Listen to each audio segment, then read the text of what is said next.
Mummy અચેતા નમો હરિહંતાણમ નમો સિદ્ધાણમ નમો આયરિયાણમ નમો વસાયાણમ નમો લોહી સવસાવણમ એસો પંચણ મુક્કારો સૌપપ્પા વપણાશડો મંગલાળં ચ save sim પદ્મમ મોરી મંગલમ નમો હરિહંતાણમ નમો સિદ્ધાણમ નમો આયરિયાણમ નમો વસાયાણમ નમો લોહી સવસાહુણમ બેસો પંચણ મુક્કારો સૌપપ્પા વપણાશડો મંગલાળં ચ સવે સિમ પદ્મમ મોરી મંગલમ નમો હરિહંતાણમ નમો સિદ્ધાણમ નમો આયરિયાણમ નમો વસાયાણમ નમો લોહી સવસાહુણમ બેસો પંચણ મુક્કારો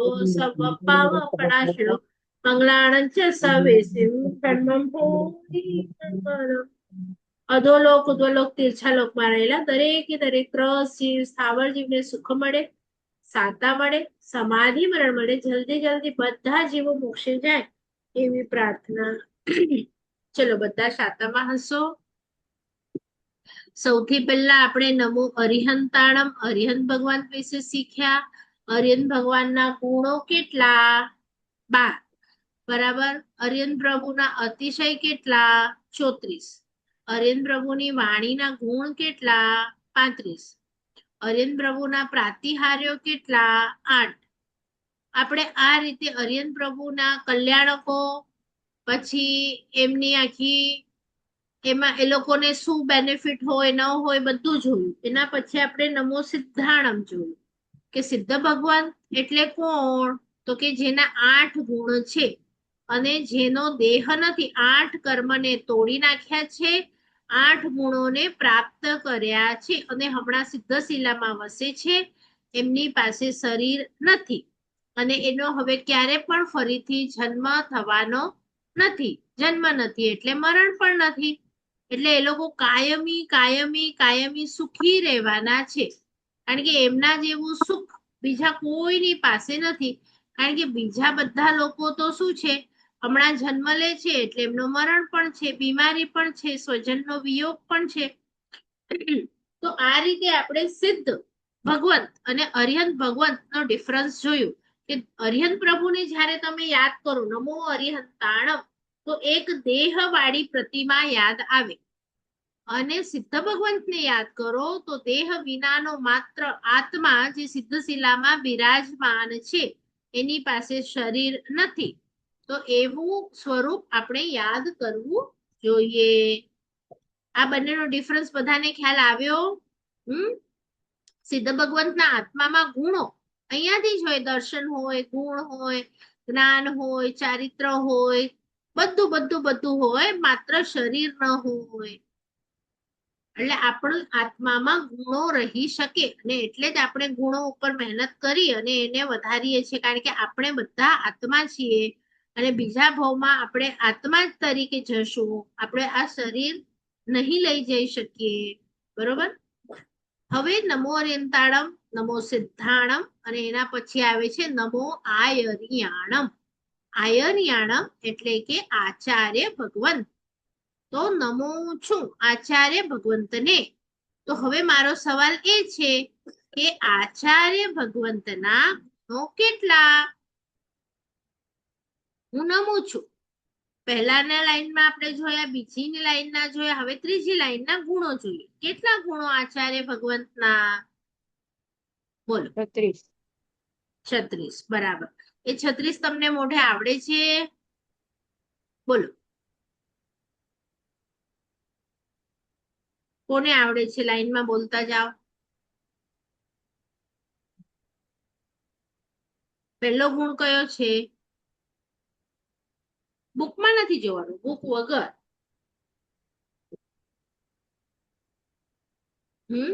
નથી આવડતું કે આવડે છે મોઢે? બોલો. જેને આવડતા હોય બોલો. અચ્છા, મારો બીજો સવાલ. તો 36 ગુણો તમને કયા સૂત્રમાં આપેલા છે? આ 36 ગુણો લાઈનમાં તમને એક સૂત્રમાં આપેલા છે. કયા સૂત્રમાં છે? પંચોતેર. હા, બરોબર છે. તો જો તમે સામાયિક લો છો તો તમારે સામાયિક છે ને ગુરુ ભગવંતની નિશ્રામાં લેવાનું. હવે ગુરુ ભગવંત હાજર નથી તો તમે શું કરો, એક બુક લો, એ બુકને તમે ગુરુ બનાવો અને એ ગુરુ એટલે આચાર્ય ભગવંત બનાવો અને એ ગુણની એ બુકને તમે સાપડા ઉપર રાખો અને પછી તમે નવકાર ગણો. આમ તો આ નવકાર ગણો છો એટલે તમે એ બુકને ગુરુ બનાવ્યા અને એ ગુરુ તરીકે સ્થાપના કરો છો અને એટલે ત્યારે તમે પંચિંદ્ય બોલો છો કે હે 36 ગુણો વાળા ગુરુ, હું તમારી સ્થાપના કરું છું. અને પછી એમને આપણે વંદન કરીએ. તમે સામાયિકની પ્રોસિજર જુઓ કે પ્રતિક્રમણની પ્રોસિજર જુઓ તો બધામાં પહેલા નવકારામ ગણીશું, પછી પંચિંદ્ય બોલીશું અને પછી આપણે વંદન કરીશું અને પછી આપણે સામાયિકનું સૂત્ર ઈર્યાવૈયાથી સ્ટાર્ટ કરીશું. ખ્યાલ આવ્યું બધાને? તો કેમ આવું? તો ત્યાં 36 ગુણો વાળા મારા ગુરુ હોવા જોઈએ અને એની નિશ્રામાં મારે સામાયિક પ્રતિક્રમણ કરવાનું છે. તો પંચિંદ્યમાં હવે તમને સૂત્ર પણ હિન્ટ મળી ગઈ. તો હવે એ સૂત્ર ઉપરથી કોણ કહેશે કયા છે 36 ગુણો? બોલો. પહેલા તો 5 ઇન્દ્રિયોના છે. 5 ઇન્દ્રિયોને શું કરવાનું? અર્થ એ જ છે 5 ઇન્દ્રિય, પણ 5 ઇન્દ્રિયને શું કરવાનું? રોકવાના. હા, કાબુમાં લાવવાની. હા, સંવર. પછી નવ પંચિંદ્રિય બ્રહ્મચર્યની વાત. સંવરણો તહ નવ વિહ બંભચેર બુદ્ધિ ધરો. નવ વિહ, નવ વિધ એટલે નવ પ્રકારે, બંભચેર એટલે બ્રહ્મચર્ય, બુદ્ધિ ધરો એટલે તમે 9 પ્રકારની બ્રહ્મચર્યની વાડ પાળનારા હોવા જોઈએ. 5 ઇન્દ્રિયને કાબુમાં રાખનારા હોવા જોઈએ. તમે 9 પ્રકારની બ્રહ્મચર્યની વાડ પાળનારા હોવા જોઈએ. પછી કસાય. 4 કષાયને કાબુમાં રાખનારા હોવા જોઈએ. તો આ કેટલા થયા? 5, 9 અને 4 મળીને કેટલા થયા? રીતે પ્લસ કર બેટા. 5, 9 પ્લસ 4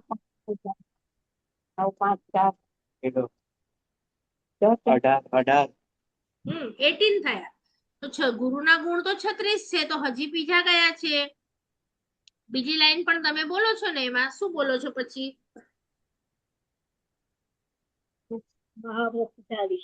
પંચ મહા વૈજુક્તો એટલે 5 મહાવ્રત લો છો. પછી પંચ વિહાયાર પાલન સમતો 5 આચારોને પાળો છો. પછી પંચ સમિયો તી ગુપ્તો એટલે 5 સમિતિ અને 3 ગુપ્તીને ધારણ કરો છો. તો આવી રીતે 5 5 5 પ્લસ 3 તો હવે કેટલા થયા? અગેન 18. એટલે પેલી લાઈનમાં 18, બીજી લાઈનમાં 18, એમ ટોટલ 36 થયા. હવે આ તો સૂત્ર બોલ્યા. હવે આપણે એક એક ગુણને જોઈએ કે આ 36 ગુણમાં આવે શું શું. બરાબર?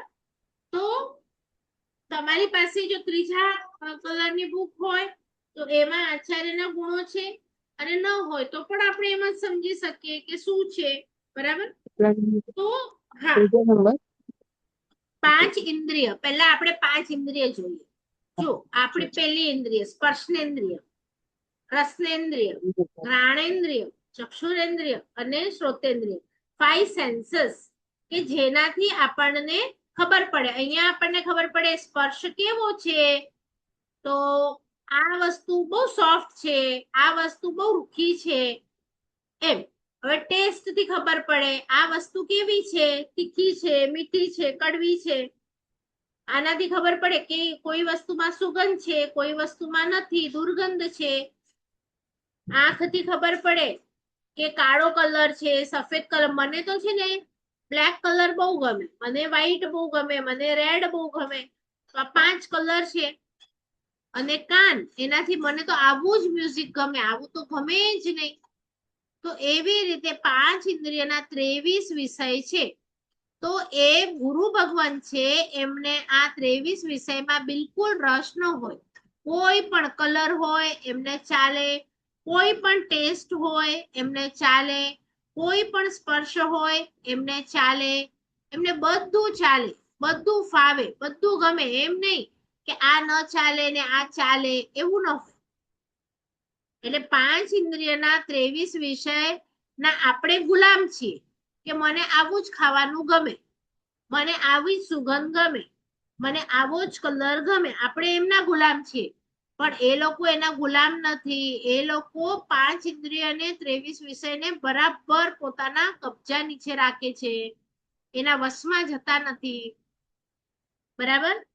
પછી બીજું કે 9 પ્રકારની બ્રહ્મચર્યની વાત. તો બ્રહ્મચર્ય ઓરિજિનલી શબ્દ શું છે? બ્રહ્મ એટલે આત્મા, અને ચર્ય એટલે આત્મામાં રમણતા કરે, કે હું આત્મા છું, મારે આત્માનું કલ્યાણ કરવું છે, સામેવાળો પણ એની અંદર આત્મા છે, એનું પણ આત્માનું કેવી રીતે કલ્યાણ થાય, બધા આત્મા કેવી રીતે મોક્ષમાં જાય. જનરલી એવી રીતે એમાં જ એ આખો દિવસ રાચેલા હોય. પણ બીજી રીતે બતાડ્યું કે એ લોકો જ્યાં સ્ત્રીઓ હોય ત્યાં ન જાય, પશુ હોય ત્યાં ન જાય, કે પછી સ્ત્રી સાથે કોઈ એવી કથા ન કરે, કે પછી સ્ત્રી બેઠી હોય એવા આસન પર ન બેસે, કે એમના અંગોપાંગ બરોબર ધ્યાનથી ન જુએ, કે ક્યાંકથી એવી ભીત પાસેથી એમની વાતો સંભળાતી હોય તો એવી જગ્યા છોડી દે. તો આવું બધું બહુ એવો આપણે કહીએ ને કે કામાગ્નિ થાય એવો ભોજન ન કરે. તો આવા 9 પ્રકારની એ બ્રહ્મચર્યની વાડ પાડે. અને આ જે 5 ઇન્દ્રિયના વિષયને કંટ્રોલમાં કરે એ જ બ્રહ્મચર્ય પાડી શકે. તમે 5 ઇન્દ્રિયને કાબુમાં ના રાખો તો બ્રહ્મચર્ય ના પાડી શકો. અને 5 ઇન્દ્રિયના વિષયમાં જે કાબુમાં ના રાખે તો એને કશાય આવે ને આવે. દાખલા તરીકે હું આને કાબુમાં નથી રાખતી, તો મને તો આવું જ જમવાનું જોઈએ, પછી જે ન બનાવે એના ઉપર હું ગુસ્સે થાઉં. અથવા તો જે બનાવે તો એને કહું વાવ શું બનાવ્યું છે તે, આઈ લવ ઇટ, એટલે મને એના ઉપર માન થાય. અથવા હું સારું બનાવું છું શાક, તો મને એમ થાય મારા જેવું તો કોઈ બનાવતું નથી, અને જે સામે સારું ન બનાવે તો એના ઉપર મને ગુસ્સો આવે. એટલે આ કશાયો કેમ પ્રગટ થયા? તો મેં ઇન્દ્રિયને કાબુમાં રાખી નહીં, માટે પ્રગટ થયા.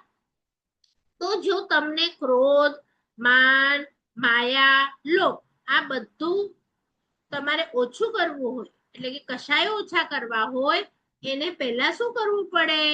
તો 5 ઇન્દ્રિયને કાબુમાં લેવી પડે. કે તો કે મીઠો ખપે તો આવ નહીં દિયા, અજ તો નહીં દિયા,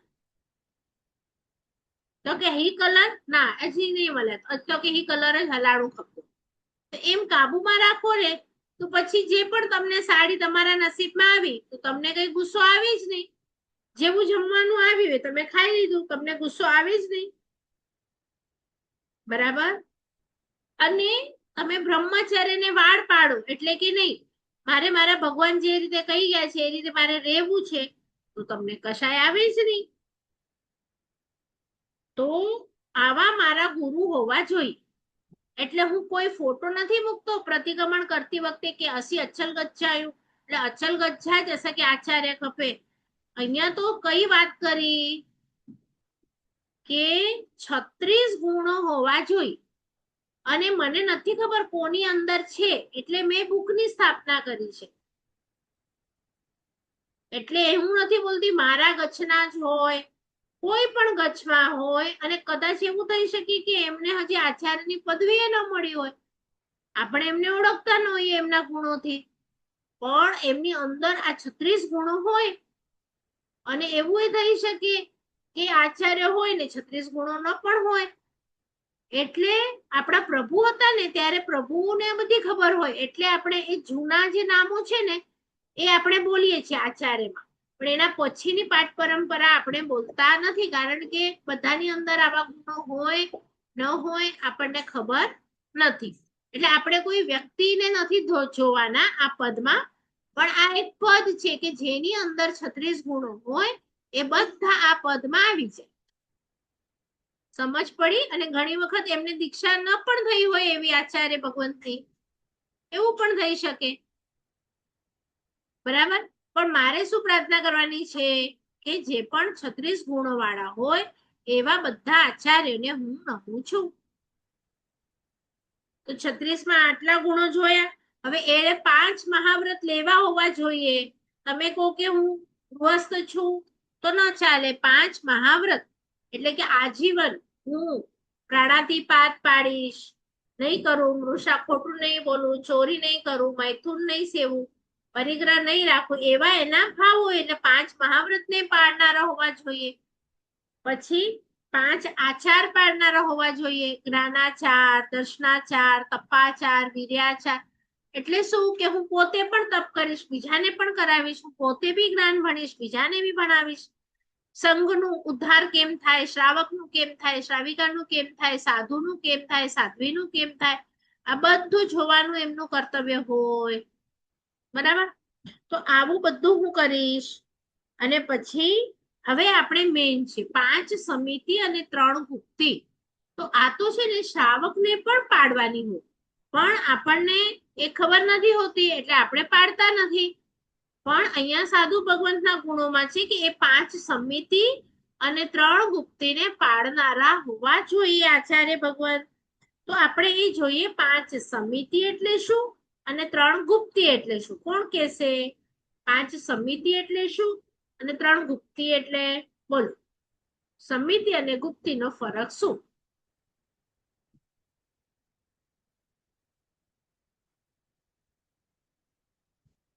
બોલો.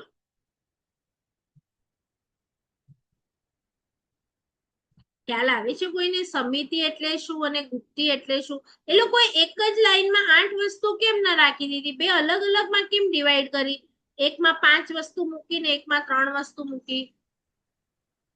એટલે સમિતિ અને ગુપ્તિ એનો અર્થ એમ થયો કે બંને અલગ અલગ વસ્તુ છે. તો શું ફરક છે બંનેમાં?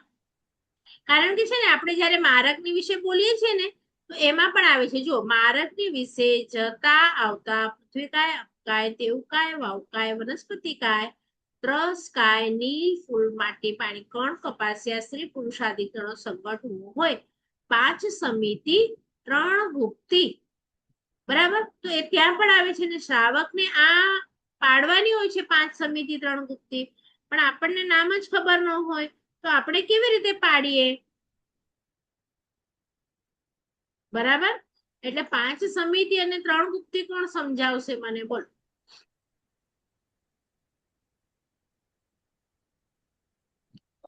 સમિતિ અને ગુપ્તિ એનો ફરક શું? ઈર્ય સમિતિ. નહીં, નામ નથી જોઈતા. સમિતિ અને ગુપ્તિમાં ફરક શું? અચ્છા, સમિતિ એટલે પાડવાનું હોય. હા, અને ગુપ્તિ એટલે નહીં પાડવાનું. ગુપ્તિ પણ પાડવાનું પાડવાની છે આચરવાનું, આચરણ. તો સમિતિ પણ તો આચરણ કરવાનું જ છે, સમિતિનું પણ.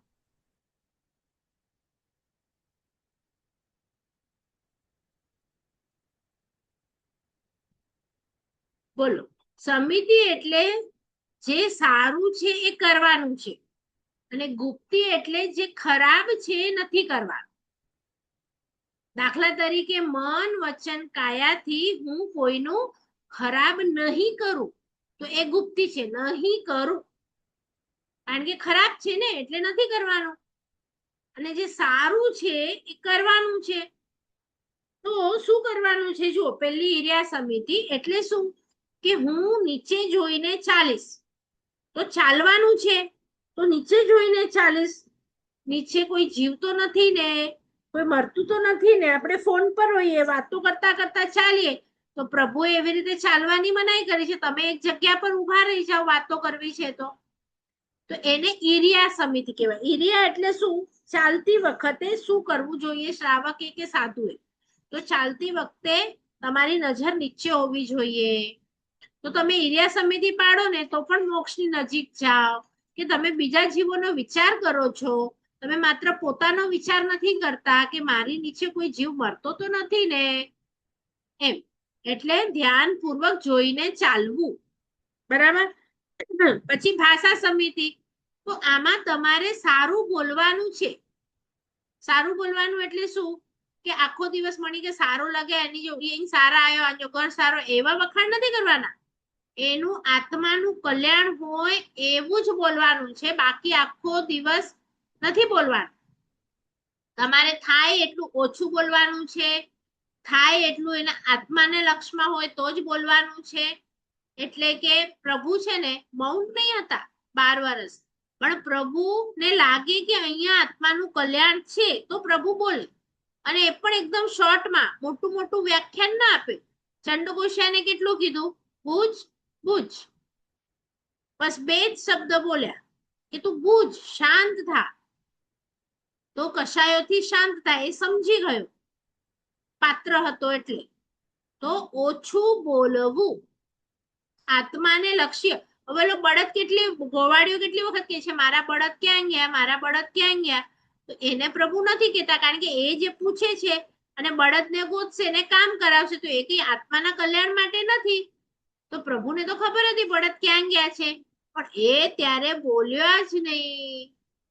કેમ નહીં બોલ્યા? કારણ કે આત્માના કલ્યાણમાં નહીં હતું. એટલે તમને લાગે ને કે બોલવા જેવું છે તો જ બોલવાનું, આત્માના કલ્યાણમાં હોય તો. આપણે તો આખો દિવસ કેટલું બોલતા હોઈએ, હે આજે ધંધો કરો, અને ન હોય તો આપણે સજેશન આપીએ. હવે એ જે ધંધો જેટલો પણ કરે તો એ આપણે બોલ્યા ને આપણા લીધે કરે તો એનું બધું પાપ આપણને લાગે. હે આજે છોકરા ના પડ્યા તો શું છે એ હવે જો તમે બતાડો ને પરણે તો શું થાય? એટલું પાપ કોને લાગે? એ તમને પૂછે અને તમે કહો તો તમને દોષ ન લાગે, પણ એ તમને ન પૂછે અને કહો તો લાગે. એટલે ગામની વાત કરું છું. પછી પોતાના છોકરા હોય તો આપણું કર્તવ્ય આવે કે એમનું બધું જોવું પડે. બીજાની વાત કરું છું, બરાબર? એટલે આપણે જેટલું એક્સ્ટ્રા બોલ્યા હોય ને, બળદ માટે પ્રભુ બોલેલા આદિનાથ કે આ રીતે આ લોકોને મૂછા બાંધી દે, તો શું થયું પછી? એ પોતાને આવ્યું ને ભોગવવાનું.